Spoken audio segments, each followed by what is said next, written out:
Cristo, a nossa alegria. Abraão, vosso pai, alegrou-se por ver o meu dia, viu-o e regozijou-se. João 8,56. Desde que o homem caiu, Cristo passou a estar em evidência para o eleito. Entendamos que, antes da queda, Adão e Eva conheciam a Deus apenas como o Criador. Viam a sua glória estampada em tudo o que foi criado.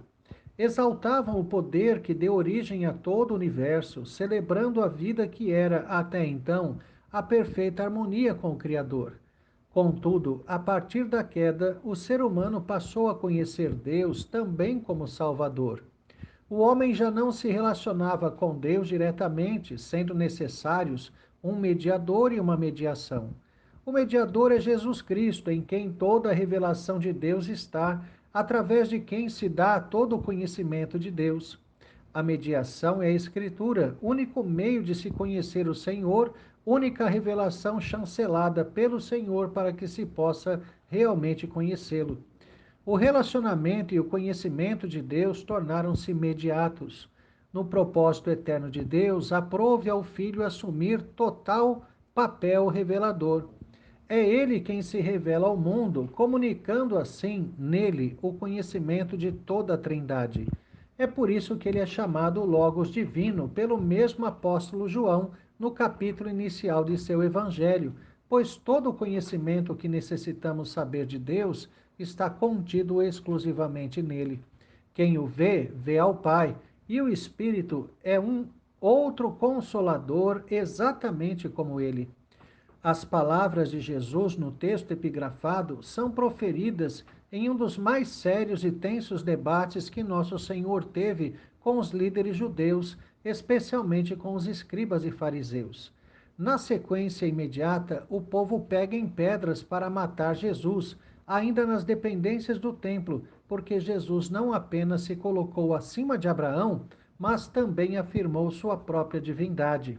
Antes que Abraão existisse, eu sou. Esse patriarca é uma das figuras mais importantes das Escrituras e, por conseguinte, da história de Israel. Pai de judeus e de, segundo creem, também dos muçulmanos, o seu túmulo é até hoje não apenas guardado, mas disputado por estes povos que por isso mesmo tornaram-se rivais. Abraão foi o escolhido para que, de sua descendência, o povo de Deus fosse formado e deste o próprio Cristo nascesse. Ao referir-se a Abraão, nosso Senhor destacava a aliança feita com aquele patriarca e a supremacia daquele momento, quando o Verbo encarnado de Deus dialogava com os escribas e fariseus. Era o cumprimento das maiores aspirações de Abraão, a concretização na história da pessoa e da obra de Cristo. Na verdade, os judeus até poderiam aceitar que o Cristo fosse maior que Abraão, porém o que não desceria pela garganta deles, provocando sério engasgamento, era a forma como Jesus anunciou tal superioridade. Isso por causa de duas questões predominantes. A primeira era relativa à identidade do Cristo.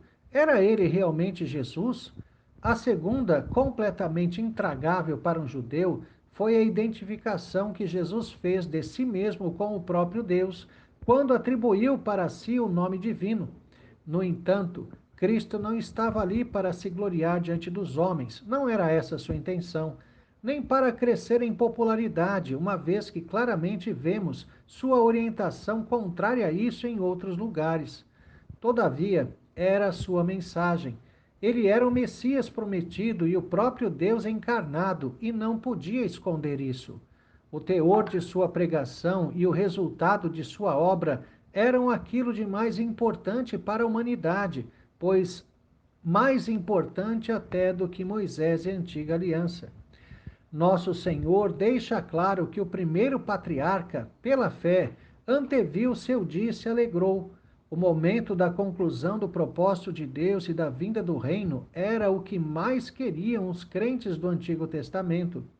Nós que vivemos muito mais perto do tempo da consumação final, precisamos nos analisar e considerar se também nos alegramos com o reino e sua consumação vindoura.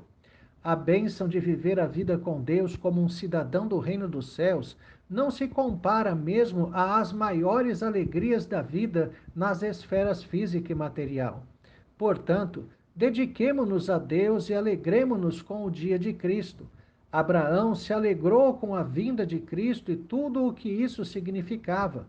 Nós vivemos já essa realidade, aguardando tão somente sua plenitude no último dia. Vivamos nessa perspectiva. Abraão se alegrou com a promessa, nós vivemos a consumação. Qual deveria ser o tamanho de nossa alegria?